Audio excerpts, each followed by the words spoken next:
తాకట్లో ఉన్న బంగారాన్ని విడిపించి ఆ రోజున మార్కెట్ ధర కట్టి మిగిలిన డబ్బును మీకు అందిస్తుంది కొమ్మూరి గోల్డ్.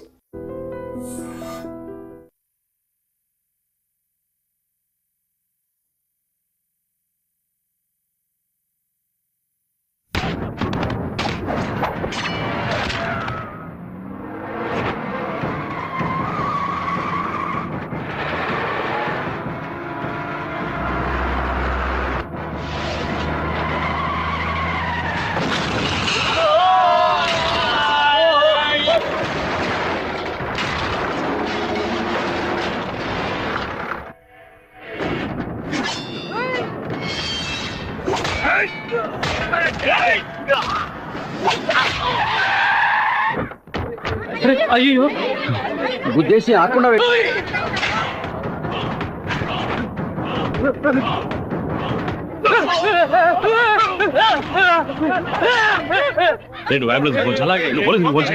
మినిస్టర్ లైన్ లో ఉన్నాడు. నీకు మాత్రమే పక్కన సెల్ నంబర్ దొరుకుతుందా? నీ నాన్నని కడప పక్కన లారీతో గుద్దించి లేపేశాం. పీస్ పీస్ అయి ఉంటాడు, వెళ్ళి ఏర్కో. వాడిని పూడ్చిన తర్వాత మీ అమ్మని చెల్లిని తీసుకొచ్చి కుటుంబంతో సహా నా కాలు మీద పడు. రారా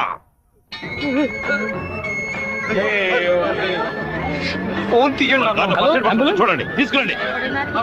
టార్గెట్ నుంచి 13 కిలోమీటర్. పోలీసు వస్తున్నారా? స్పీడ్ కావాలరా.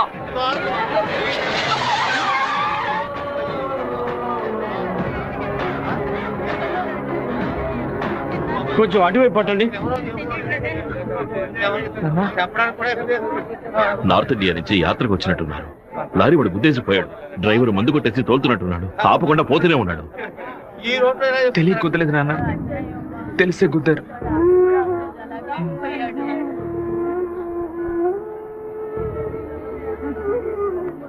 నా పరువు తీసావా?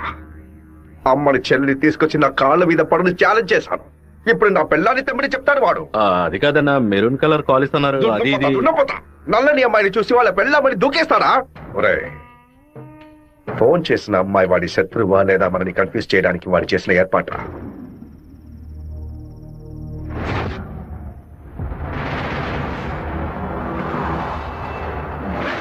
త్వరగా వాడిని క్లోజ్ చేయాలన్నా. కరెక్ట్ బాబు. హైదరాబాద్ నుంచి కార్లోనే వచ్చాడు, మళ్ళీ కార్లోనే వెళ్తాడు. వెళ్ళేటప్పుడు కర్నూలు పైనుంచే వెళ్ళాలి. వాడి బ్యాడ్ టైం. అక్కడ ఇద్దరు అపోజిషన్ ఎమ్మెల్యేలే. నంద్యాల బైపాస్ రోడ్ లో టేక్ డైవర్షన్ బోర్డు పెట్టి వాడిని రూట్ మళ్లించాలి. బాంబు పెట్టి వాడిని బ్రిడ్జ్ తో పాటు లేపేయాలి. ఒకవేళ అక్కడ మిస్ అయితే జడ్చెల్ల చెరువు దగ్గర బైపాస్ లో వాడిని లారీతో గుద్ది లేపేద్దాం.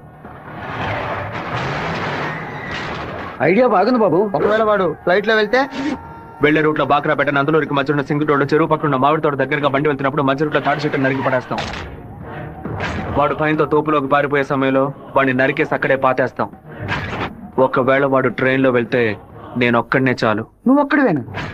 అనంతపూర్లో వాడు ఎక్కినప్పుడు 100 మంది జై కొడతారు. వేమల్లో 10 మంది భోజనం తెస్తారు. కడపలో 4 దండలేస్తారు. తిరుపతి రాగానే వాడి చెంచాగాళ్ళందరూ వెళ్ళి నిద్రపోతారు. వాడు ఒంటరిగానే పడుకుంటాడు. ఆ టైంలో దిండు మొహం మీద పెట్టి వాడిని చప్పుడు చేయకుండా చంపేసి శవంతో పాటు నదిలోకి దూకి నేను అక్కడి నుంచి ఎస్కేప్ అయిపోతాను. మరుసటి రోజు వాడి శవం నదిలో తేలుతుంది. ఏ రూట్ లో వెళ్ళినా వాడి చావు ఖాయం. ఇదిగోనయ్యా కాఫీ.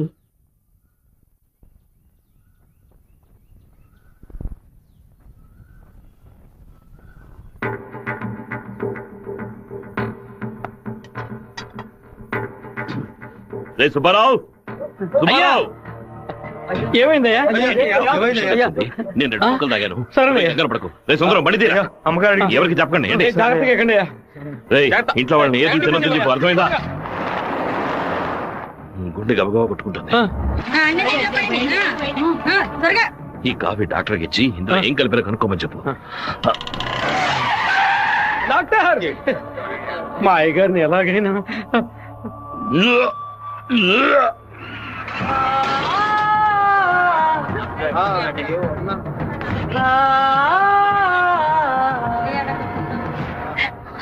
అయ్యో శివ, ఏంట్రా ఇదంతా?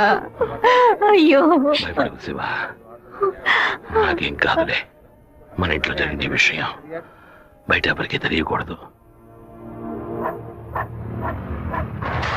కొత్తగా ఎవరో ఇంట్లోకి వచ్చింది? కొత్తగా ఎవరు రాలేదన్నా? అయ్యా, పొద్దున బట్టలు తీసుకోవడానికి చాకల మా అదేగాడు వచ్చాడు. తర్వాత చేపలోడు వచ్చాడు. చేపలు కడగడానికి ఇంట్లోకి వచ్చారు. నాకే పాపం తెలియదయ్యా. ఎవరింటికి వెళ్ళినా కుక్కడు నీళ్లు కూడా మింగే ముందు ఆలోచించే గుట్టక వేస్తారే. ఇప్పుడు ఎలా? ఇంట్లో నీళ్ళని తాగడానికి ఆలోచిస్తే అది తప్పు కదా గంగా. శివ, కొంచెం లోపలికి వస్తావా? మాట్లాడాలి. పొద్దున అందరి గురించి నీతో చెప్పాను. రాధికమ్మ కూడా వచ్చి వెళ్ళింది. ఆ విషయం మాత్రం నీతో చెప్పలేదు. అయ్యగారి కాఫీ కలిపేటప్పుడు తను కూడా వంటింట్లో ఉంది బాబు. ఏమంటున్నావు? అత్త ఎక్కడికి వెళ్ళారు? అత్తయ్య పెరట్లో పశువులకి కుడితి కలుపుతోంది. అవును, ఎన్నేళ్లుగా మీరు ఇంట్లో పని మంచిగా పనిచేస్తున్నారు? నేను ఇంట్లో పనిచేస్తున్నానన్న విషయం నువ్వు చెప్తేనే తల్లి నాకు గుర్తుకొచ్చింది. ఓ సరే, నేను అత్తయ్యతో మాట్లాడొస్తాను. పెరట్లోకి వెళ్తానని చెప్పిన అమ్మాయి అక్కడికి వెళ్ళలేదు, వాకిట్లోకి రాలేదు, తర్వాత కనిపించలేదు. ఎవరి గురించి ఏం మాట్లాడుతున్నావు? ఆ అమ్మాయి వదిలిన చెప్పులు కూడా వాకిట్లోనే ఉన్నాయి. కావాలంటే వెళ్ళి చూడు బాబు.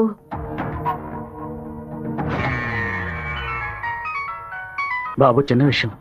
అయ్యగారు ట్రైన్లో వెళ్ళే విషయాన్ని ఒక అమ్మాయి ఫోన్ చేసి చెప్పిందని ఇక్కడ ఉన్నవాళ్ళు అనుకుంటున్నారు.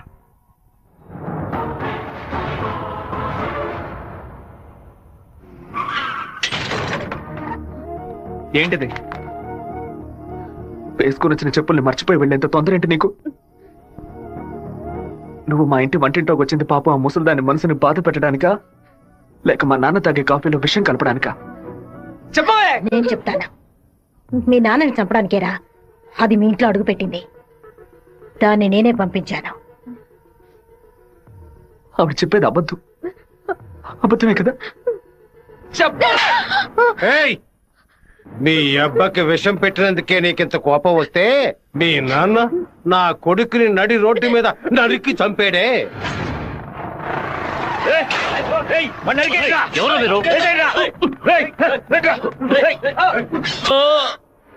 వాణ్ణి చంపి పారేయాలని ఆ రోజే నేను పగబట్టాను. కానీ మీ నాన్న పలుకుబడి అంతస్తు నన్ను ఆ పని చేయనీలేదు. ఒకరోజు నువ్వు మా అమ్మాయితో మాట్లాడుతూ నేను చూశాను. ఆ రోజే నిర్ణయించుకున్నాను, వాణ్ణి చంపడానికి ఇదే సరైన మార్గమని. పుట్టింది ఆడపిల్ల గనక దీని చేతికి విషం ఇచ్చి పంపాను. అదే మగపిల్లాడు గనక పుట్టుంటే వాడి చేతికి కత్తిచ్చి పంపేదాన్ని. వాళ్ళ నాన్నగారి జ్ఞాపకం నా కూతురికి రాకూడదని 10 ఏళ్లు దాన్ని ఇంటి నుంచి దూరంగా ఉంచాను. మా నాన్న నిజంగా హత్య చేసుంటారో లేదో నాకు తెలియదు. నీ పగ తీర్చుకోవడానికి నువ్వు ఇంకేం చెప్పానో మా ఇంట్లోకి వచ్చి ఉండొచ్చు. నా ప్రేమ తప్ప నీకు ఇంకేం దొరకలేదా? పత్తికుండగానే పాతి పెట్టేశావు కదా.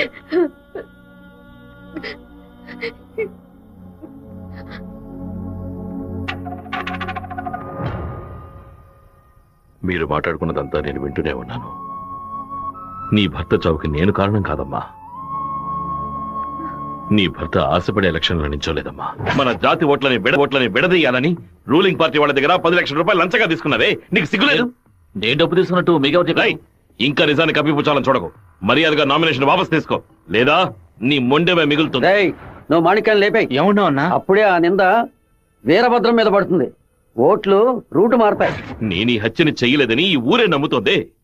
నువ్వు మాత్రం ఎందుకు నమ్మట్లేదు? నా కొడుకు నీ కూతుర్ని ప్రేమిస్తున్నానని తెలియగానే వెంటనే వచ్చి నీతో చెప్పాలనుకున్నాను. కానీ నీకు తెలిసే తన మా ఇంటికి వచ్చిందని చెప్పింది. అందుకనే నిజమంతా నీకు తెలుసనుకున్నానమ్మా. ఎవరో చెప్పిన మాట నమ్మి పాపం తన మనసులో ద్వేషాన్ని నాటి ఇప్పుడు ఇలా తలదించుకునేలా చేశావే. పెళ్లి చేసుకుని చల్లగా ఉండాల్సిన పిల్ల తన జీవితాన్ని నాశనం చేశావే.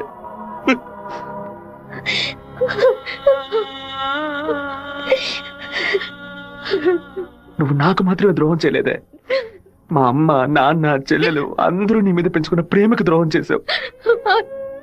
ఒళ్ళమ్ముకొని బతికి ఆడది కూడా ప్రేమించినట్టు నటించమంటే చీయని ఉమ్మేసి వెళ్ళిపోతుంది. విన్నావా?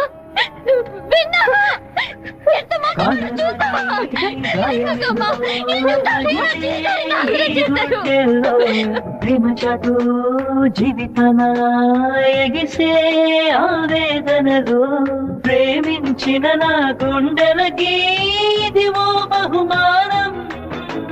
నన్ను కన్న పాపానికి వీరికి దండనరా. టెలిఫోన్ బుత్ లో ఎంక్వైరీ చేసా ఉన్నా. పక్కనే లేడీస్ కాలేజ్ ఉండడం వల్ల ఏమై చేసిందో తెలియదు అన్నారు. ఒక ఆడపిల్ల వల్ల వాడు తప్పించుకున్నాడు.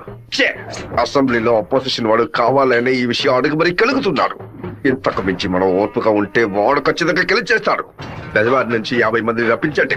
ఎవరు ఎదురు చూడే సమయంలో వాడి ఇంట్లోకి దూరి వీరభద్రాన్ని ఆడి కొడుకుని లేపేయమనండి. ఊరోళ్ళు ఎవరైనా అడ్డొస్తే పెద్ద చిన్నాడు చూడకుండా అడ్డగా నడపని చెప్పు. అన్నా ఇలా ఓపెన్ గా అన్ని చేస్తే మీ మీద అందరూ డౌట్ పడతారన్నా. మన వాళ్ళని పక్క నుండి ఉసిగొల్పమనం.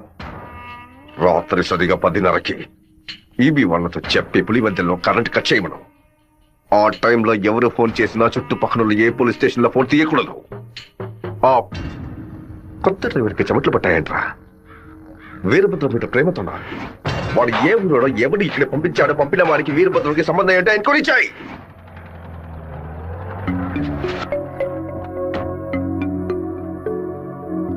పెళ్లి ఏమిటన్నయ్యా?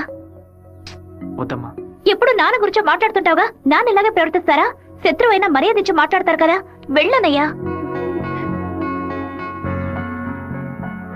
నేను నిన్ను క్షమాపణ అడగడానికి రాలేదు, ఎందుకంటే నేను చేసిన తప్పుకి క్షమాపణ లేదు. మేము ఊరు వదిలి వెళ్ళిపోతున్నాం. నేను మీ నాన్నకి విషం పెట్టింది ఎంత నిజమో, నేను ప్రేమించింది కూడా అంతే నిజం. దయచేసి నా ప్రేమని మాత్రం అనుమానించొద్దు.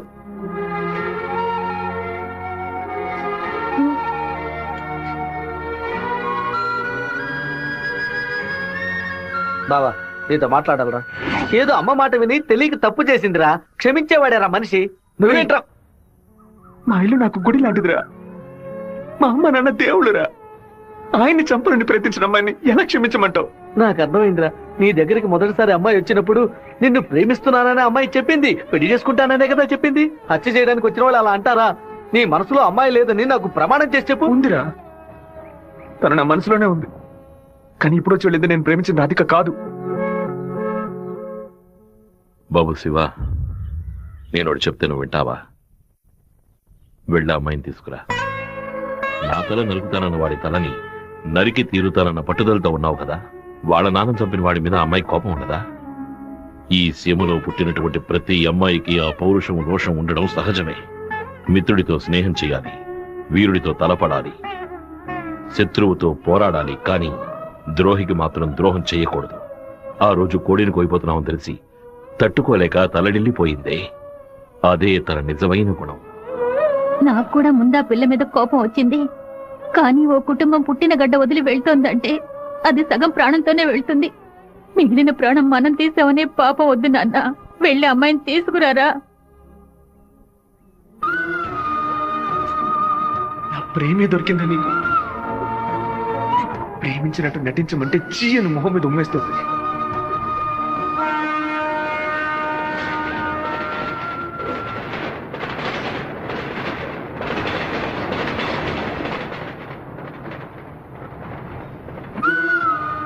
రా ఇంటికి వెళ్దాం.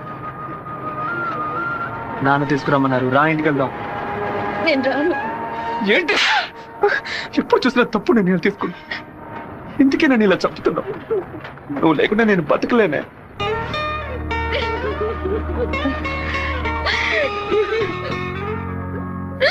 నీకు ముఖ్యమైన విషయం చెప్పాలని ఒంటరిగా రానా? ఎక్కడికి ఒంటరిగా వెళ్తున్నారు? మాడికి రమ్మని చెప్పాడు. కూడా ఎవరైనా తీసుకెళ్ళండి. ఎవరైనా తీసుకెళ్దామంటే భయపడుతున్నాడు. ఒంటరిగానే వెళ్ళొస్తా. వద్దొద్దు సుబ్బారావు, అయ్యా అన్నతోటి వెళ్ళు. సరేనే. 2 కత్తులు తీసుకెళ్ళు. నువ్వు లోపలే దాక్కుని చూడు. బెజవాడ పెద్ద దగ్గర ఎంక్వైరీ చేశాను. ఆ డ్రైవర్ ని పంపించింది మురళీ ట్రావెల్స్ గోవిందరాజు. వాడికి వీరభద్రానికి పెద్ద లింక్ ఉందన్నా. వెళ్ళే సాకుతో మన ప్లాన్ ని లీక్ చేస్తాడో ఏమో, వెళ్ళి వేస్తాడ్రా. అన్నా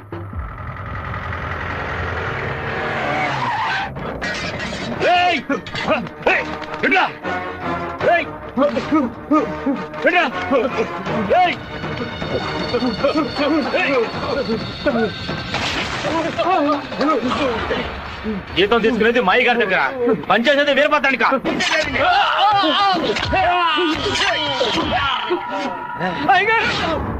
మన సత్యమూర్తి అన్నని దగ్గర మనుషులు చంపేశారయ్యా.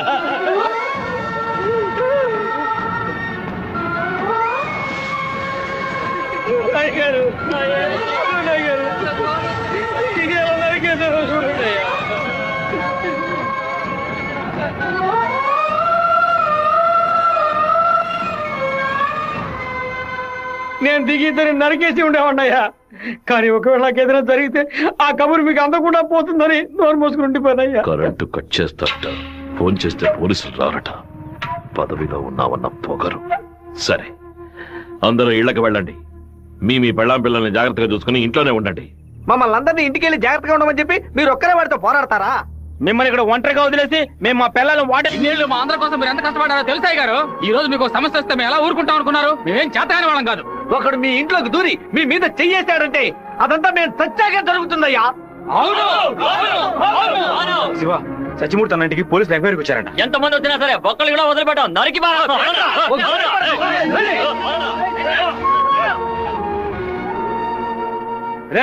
ఎవరు వచ్చినా సరే కట్టుకో కండగా నరికేస్తాం. మీ వీధిలోకే కాదయ్యా, ఈ వీధిలోకి ఎవరు వచ్చినా సరే నరికి పోగులు పెట్టేస్తాం. అన్న బెజవాడ నుంచి వచ్చిన వాళ్ళు రాత్రి 10:30కి సరిగ్గా మన ఊరు పొలిమేరకు రాగానే మనకు ఫోన్ చేస్తారు. మనం సిగ్నల్ ఇస్తే చాలన్నా. ఆ వీరభద్రులు చేస్తే పులివెందుల వాళ్ళు మన్ని వెతుకుంటూ వస్తారు. నేను గవర్నమెంట్ గెస్ట్ హౌస్ లో ఉంటాను. మీరు ఆ సత్రంలో ఉండి పని పూర్తయిన తర్వాత రండి, కలిసి హైదరాబాద్ వద్దాం. ఓకేనా? సరే, మీరందరూ బయలుదేరండి. సరే అయ్యా. నాన్న, మన ఊరోళ్ళంతా మన మీద ఉన్న ప్రేమతో పిచ్చి పట్టినట్టు ప్రవర్తిస్తున్నారు. ఎవరు వచ్చినా సరే నరికి పారేస్తారు. కానీ జరగబోయే గొడవలో మన వాళ్ళకి నష్టం జరుగుతుందిగా. డబ్బు కోసం వచ్చే వాళ్ళ ప్రాణాలు పోతే వాళ్ళ భార్యలు కూడా ఏడవరు. కానీ మాదయ్య భార్యకి శివప్రసాద్ కుటుంబానికి ఎవరు సమాధానం చెప్తారు నాన్న? ఏం చేయమంటావయ్యా? చట్టము అధికారము వాడి చేతుల్లో ఉంది. తిప్పి కొట్టడం తప్ప మనకు వేరే దారి లేదు. ఒక దారుంది నాన్న. వచ్చే 50 మందిని ఆపడానికి ముగ్గురిని లేపితే చాలు.